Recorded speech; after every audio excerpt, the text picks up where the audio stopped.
उद्या 24 एप्रिल 2026ला रात्री 6:30 वाजता हिंदी मोर भवन येथे एक प्रचार सभा आयोजित केलेली आहे, जी लोकांचं प्रबोधन करणारी सभा असणार आहे। याचा विषय आहे बुवाबाजी बळी स्त्रियांचा, खरात सारख्या बाबांना एवढ्या मोठ्या प्रमाणावर स्त्रिया का फसतात। या विषयाच्या अनुषंगानं आपल्या महाराष्ट्रामध्ये जे सध्या अतिशय गाजत आहे प्रकरण खरात बाबांचं, त्या संपूर्ण प्रकरणाचा उहापोह घेतला जाणार आहे। त्याच्या मागची कारणमीमांसा सांगितली जाणार आहे।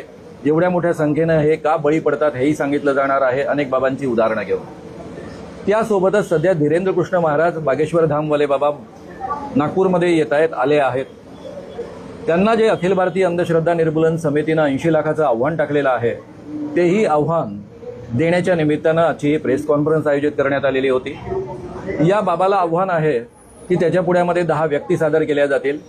त्याचा दावा आहे त्या पद्धतीनं त्याने त्या व्यक्तींमध्ये त्यांची नावं काय आहे, त्यांच्या वडिलांचं नाव काय आहे, त्यांचं आडनाव काय आहे, त्यांचं वय काय आहे आणि त्यांचा मोबाईल नंबर काय आहे हे सांगायचं। दोनदा ही प्रक्रिया नागपूरच्या पत्रकारांसमोर सादर केली जाईल।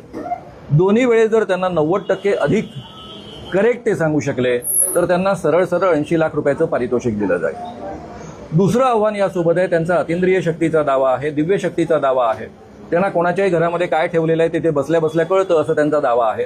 आणि म्हणून पत्रकार भवनाच्या शेजारच्या एखाद्या रूममध्ये आम्ही 10 वस्तू ठेवू, त्या ठिकाणी व्हिडिओ कॅमेरा लावलेला असेल आणि मग महाराजांनी त्या 10 वस्तू नेमक्या कोणत्या आहेत हे दोनदा ओळखून दाखवावं। तेही जर 90% करेक्ट ते सांगू शकले तर त्यांना 80 लाखाचं पारितोषिक मिळेल।